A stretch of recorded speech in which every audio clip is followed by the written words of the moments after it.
और सवाल है कि मैं ख़त्म क्यों नहीं होती। मतलब एक दिन तो ऐसा लगता है कि जैसे आपकी सारी ही बातें समझ आ रही होती हैं, अगले दिन ऐसे लगता है ज़ीरो क्या -100 पे खड़े होते हैं।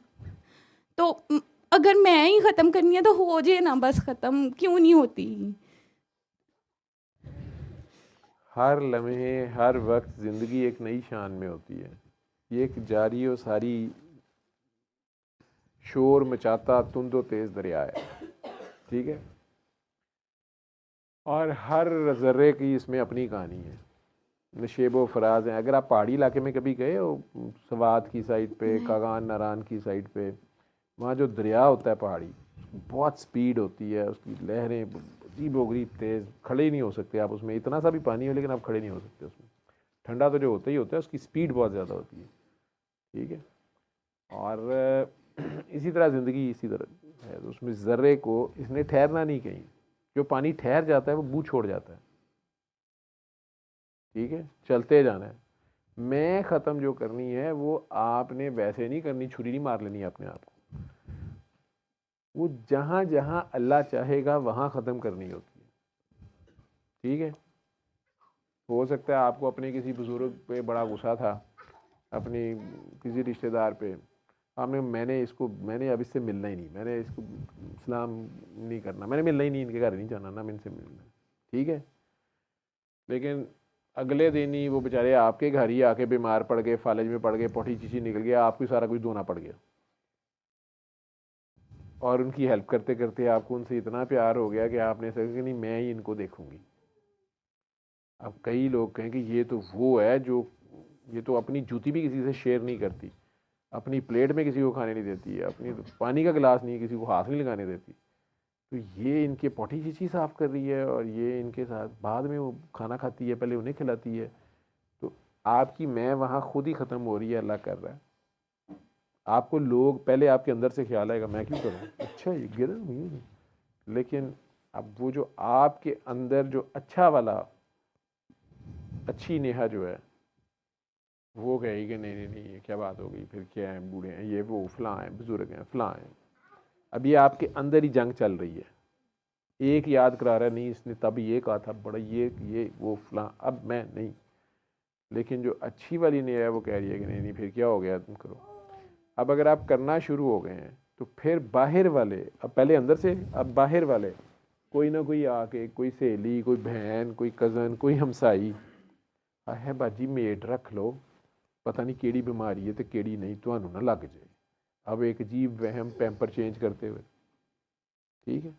या फिर भी नहीं बात आएंगे तो फिर इस तरह आके कह देंगे ਤੁਹਾਡਾ वैसे बनता नहीं, ਤੁਹਾਨੂੰ शौक है तो कर लो, पर्दा भी कुछ शै होंदी है ते महरम ते दा भी हिसाब हुंदा है। अब इस्लाम का डंडा दे रहे हैं आप, इस इंसान किसी इंसान के कम ना आ जाए, कोई भलाई ना हो जाए, कुछ हो ना जाए, लेकिन वो आपने इन सारी चीज़ों को क्रॉस करना होता है, यही मैं मार रहे हैं आप, ठीक है।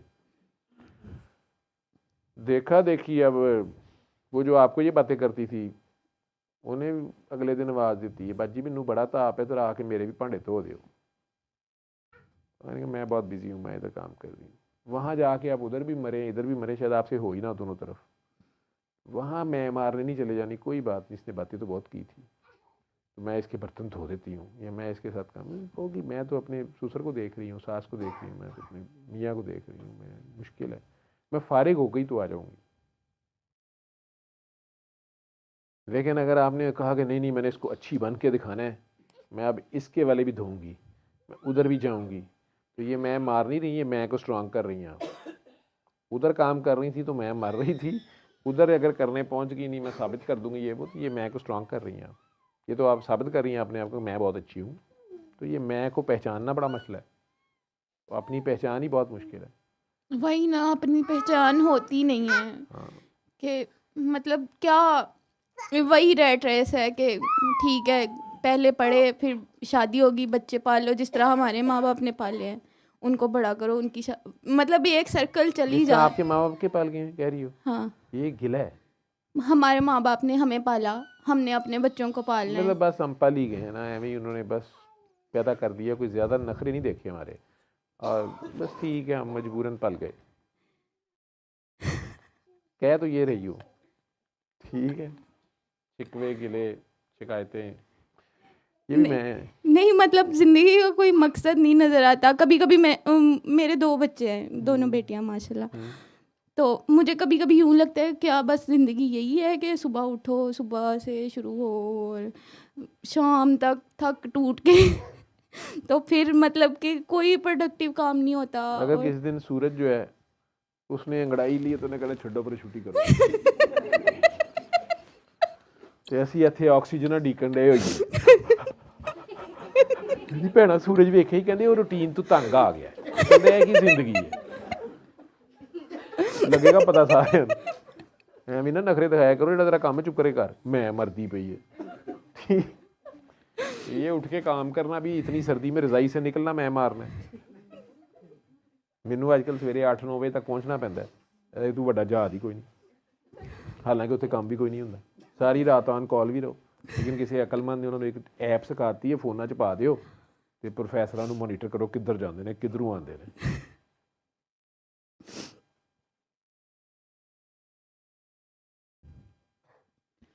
खैर फिर तो बस यही कभी कभी मुझे लगता है कि वो आपके अंदर सवाल वो डालता है ना कि आपको पहले था चलो शादी हो जाए, शादी हो गई चलो बच्चे ही हो जाए, बच्चे भी हो गए उन्हें पलणगे किवें, अच्छा इन्हां दा दाखला हो जाए नहीं उस स्कूल च हो जाए नहीं ਇਹਦੇ 'ਚ ना हो जाएगा, फिर ਕਾਲਜਾਂ ਦੇ ਯੱਬ ਹੋ ਗਏ ਤੇ ਫਿਰ ਯੂਨੀਵਰਸਿਟੀ, ਫਿਰ ਮੈਡਲ ਵੀ ਆਣ, ਫਿਰ ਉਹਦੇ ਬਾਅਦ ਵਿਆਹ ਹੋ ਜਾਏ, ਜੇ ਕੁੜੀ ਹੈ ਤੇ ਕੋਈ ਲੱਭ ਹੀ ਜੇ ਚੰਗਾ, ਠੀਕ ਹੈ, ਚਾਂਦ ਸਜੋੜਾ, ਫਿਰ ਉਹ ਲੱਭ ਜੇ ਤੇ ਹਾਏ ਹੁਣ ਇਹਦਾ ਮੁੰਡਾ ਜੰਮ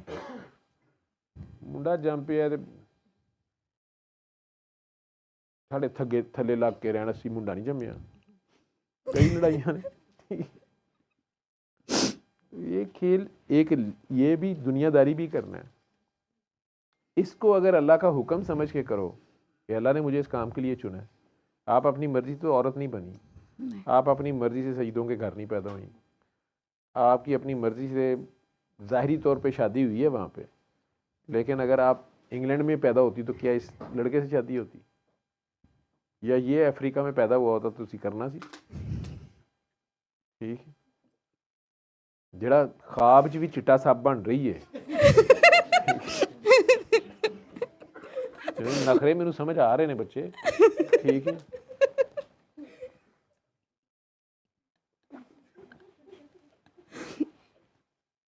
तो तेरे इख्तियार में कुछ भी नहीं ना। वही ना, जब मैं खुद सोचती हूँ ना कि मैंने ये करना था, ये ऐसे हो गया है, तो तब ना मुझे इतनी एंग्जाइटी होना शुरू हो जाती है कि मेरा सर फटना शुरू हो जाता है। लेकिन जब मैं ये भी रहता है, वो भी रहता है, वो भी रहता है, मैं ये भी नहीं कर सकती, वो भी नहीं कर सकती। लेकिन जब मैं करती हूँ ना गो विद द फ्लो, तो फिर मज़े होते हैं। फ्लो किसका है? अल्लाह का। अल्लाह का। तू अल्लाह के खिलाफ चल सकती है? कभी भी नहीं। वो जो हज़रत अली वाली बात मैं सुनाता हूँ कि मैंने अपने इरादों के टूटने से अपने अल्लाह को पहचाना है, वो उनके इरादे नहीं पूरे होते थे जहाँ से तो उन्हें समझ आ जाती थी कि ये अल्लाह का इरादा नहीं है। उस पर ज़िद करी जाना कि नहीं ऐसे ही हो, तो वो आप खाम खा की ज़िद कर रहे हैं। जहाँ पर पता चल गया कि मैंने एक इरादा है, मैं चाहता था मैं डॉक्टर बनाऊँ, मैंने पूरी मेहनत की है, ये एक नंबर से रह क्यों गया हूँ, कई बच्चे रोना शुरू हो जाते हैं, ठीक है। और वो जो सबसे निकम्मा क्लास फेलो था या कज़न था या महल्लेदार था जिसके कभी नंबर मेरे से ज़्यादा नहीं आए, वो डॉक्टरी में पहुंच गया, एमकैट में उसके नंबर ज़्यादा आ गए। ये एक और मान मर्यादा परंपरा के लिए ठेस है। ये सारा कुछ होने के बावजूद जैसे मौला अली कि मैं अपने इरादों के टूटने से पहचानता हूँ, जब इरादा करता हूँ पूरी कोशिश करता हूँ, पूरी कोशिश करनी है हमने, ठीक है, और कामयाब होता हूँ तो खुश होता हूँ और अल्लाह का शुक्र अदा करता हूँ। किस चीज़ का? कि या अल्लाह तूने मेरे से अपनी मर्ज़ी का काम लिया, ये इरादा तेरा था, तूने नाम मेरा रखवा दिया आगे करके, ये तू खुद ही चाहता था ये काम हो। लेकिन जब मैं इरादा करता हूँ, पूरी कोशिश करता हूँ और नाकाम हो जाता हूँ, तो मैं ज़्यादा खुश होता हूँ और ज़्यादा शुक्र अदा करता हूँ। ये हम नहीं करते। आप करती हैं? नाकामी पे खुश होती हैं और ज़्यादा शुक्र अदा करती हैं? नहीं, ठीक है। वो किस लिए कर रहे हैं? वो कहते हैं मैं शुक्र अदा करता हूँ कि या अल्लाह शुक्र है तूने मुझे अपनी मर्जी के खिलाफ जाने से रोक लिया।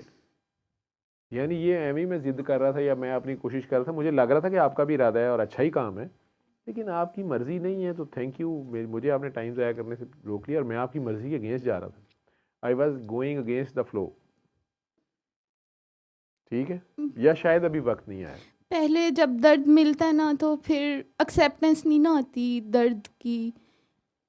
एक स्टेज वो होती है, फिर एक स्टेज होती है कि दर्द दोस्त बन जाता है, कोई बात नहीं। आए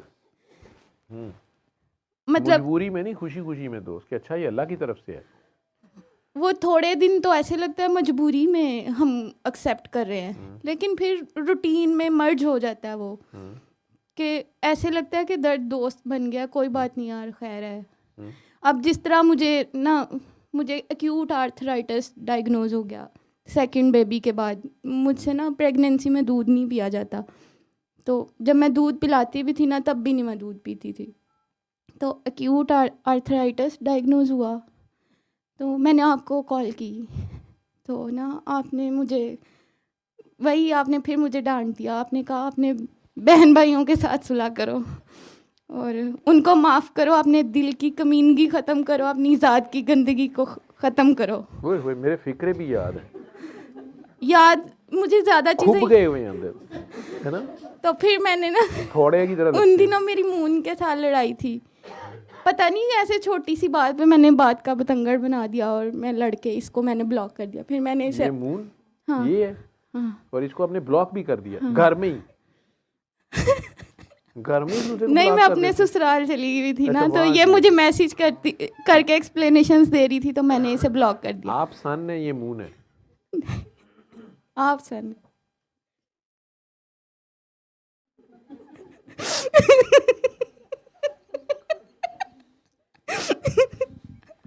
शाह शमस भी मुल्तान के हैं, ठीक है, देश के हो ना आप लोग। आप भी तो कहते हैं मैं शमसी हूँ। शमसी हूँ, सूरज से बाबा जी शम्स है, उनसे ज़िया रोशनी जो फूट रही है वो पहुँच रही है हमारे तक। तो फिर मैंने इसे अनब्लॉक करके फिर मैंने इसे सॉरी किया।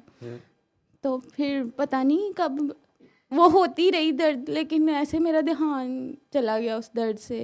होती थी, पता नहीं कब ख़त्म होगी। अब मैं ठीक हूँ। फिर मेरी टेल बोन में बहुत पेन होती थी। किसी ने दुम पे पाँव रख दिया होगा। पहले तुमने किसी की दुम पे पाँव रखा होगा तो तुम्हारी दुम पे पाँव। तो 4 साल में ना 4 साल से हो रही थी, डिफरेंट डॉक्टर्स के पास गई मैं, तो नहीं ठीक हो रहा था, किसी को समझ ही नहीं आ रही थी। बस कोई जेल वगैरह लगाने के लिए दे देते, लेकिन मुझे फ़र्क नहीं पड़ता था। जब मैं जापान गई तो मुझे बहुत शदीद दर्द होना शुरू होगी, इतनी शदीद के हाथ भी नहीं लगता था। अब सोचेंगे 4 साल में ना मुझे कभी ये ख्याल नहीं आया कि मेरी पीठ में दर्द हो रही है, तो मैंने कहीं किसी की पीठ में तो छुरा नहीं खबोया। तो 4 साल बाद किचन में हंडिया बनाते हुए मुझे मतलब ऐसे यकदम ख्याल आया कि कहीं वो फलां की दुम पे मेरा पाँव पड़ा हुआ है, कहीं मैंने तो किसी के साथ ऐसा नहीं कर दिया। तो मुझे याद आया कि वो मैंने पेंसिल हील थोड़ी सी ऐसे ऐसे की थी किसी की दुम पे। तो फिर मेरे जहन में ना, आप कहते हैं ना कि अल्लाह के नाम पे कर देता ना बंदा, पेंसिल हील भी वन की सूरत होती है ना, कि जो आप एक बन के भी किसी की दुम पे पाँव रख देता ना। तुम्हें जुर्रत कैसे हुई? तुम्हें पता नहीं हम सैयद हैं, तो मुसलमान। आप कहते हैं ना जो आपका पहला ख्याल होता है वही सब कुछ होता है। तो वो ख्याल आ गया हाँ, इंडिया पकाते हुए जापान में। तो मैंने कहा कौन हो सकता है, तो मेरे जहन में अपने पेरेंट्स ही आए, उन्हीं के साथ हम ज़्यादती कर देते हैं ना। तो फिर मैंने उनके लिए दुआएं की, फिर आपने मुझे अली हक कराया। तो अच्छा, फिर फ़ोन पे तूने मेरे से रब्ता कर लिया था? हाँ जी। मेरे हस्बैंड की ना गर्दन में गिल्टियाँ थी, अभी भी हैं।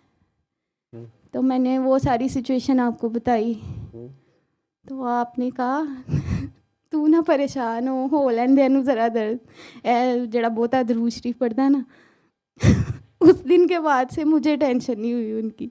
अब ना मुझे, मैं याद करी थी तो मुझे ये नहीं याद आ रहा था कि उनकी राइट साइड पे है या लेफ्ट साइड पे। तो मैंने कहा कि मैंने उन्हें सूरह रहमान सुनवाई है 7 दिन और अल्लाह पानी वाला दम कराया।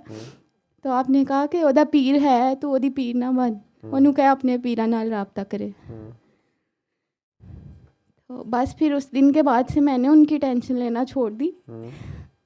तो वो आए पाकिस्तान, उन्हें दर्द हो रही थी, वो ना इधर उन्होंने खुद ही पता, मैं कह रही थी कि आपसे अपॉइंटमेंट ले लेते हैं। मैंने खुरम भाई को कॉल भी की, उन्होंने नहीं पिक की। तो मेरे हस्बैंड भी नहीं थे माने, तो उन्होंने खुद ही कोई डॉक्टर ढूंढा, डॉक्टर सरफराज लतीफ़, डॉक्टर्स हॉस्पिटल में शायद, उन्होंने आगे रेफ़र कर दिया उन्हें प्रोफेसर मज़हर अली नकवी। तो वो डॉक्टर बिल्किस, और तो मेरे हस्बैंड चेकअप करा के गए, मुझे नहीं था पता कहाँ से उनके आगे रेफ़र कर दिया। तो मेरे हस्बैंड चेकअप करा के गए तो कहते मैंने पाकिस्तान में इतने अच्छे डॉक्टर नहीं देखे, कि वो इतने अच्छे तरीके से उन्होंने मेरी बात सुनी है कि मुझे तो यकीन ही नहीं आ रहा था कि पाकिस्तान में इतने अच्छे डॉक्टर हो सकते। तो मेरे जहन में ख्याल आया कि इतने अच्छे तो डॉक्टर बाबा मज़हर नकवी मेरे शागिर्द हैं। वो मैंने गूगल किया तो वो प्रोफेसर मज़हर अली नकवी का भी सर्विसेज में आईसीयू स्पेशलिस्ट ही वो भी आ रहे थे। तो मैंने कहा कि ये डॉक्टर बाबा के शागिर्द हैं। शागिर्द तो मुझे नहीं कहना चाहिए, सैयद बादशाह हैं और बड़े आदमी हैं वो, वैसे उम्र में ज़रा छोटे हैं तो मेरा लिहाज। तो बस वो बहुत अच्छे डॉक्टर। तो बस अगर खुदा न खास्ता कभी बीमार हो गया तो मैं शायद उनसे दवाई ले लूँ। तो मैंने फिर यही सोचा कि वो फिर आपने उन्हें कहीं ना कहीं से पकड़ ही लिया। नहीं, वो भी सैयद थे ना, तो उन्होंने सैयद के पास ही जाना था।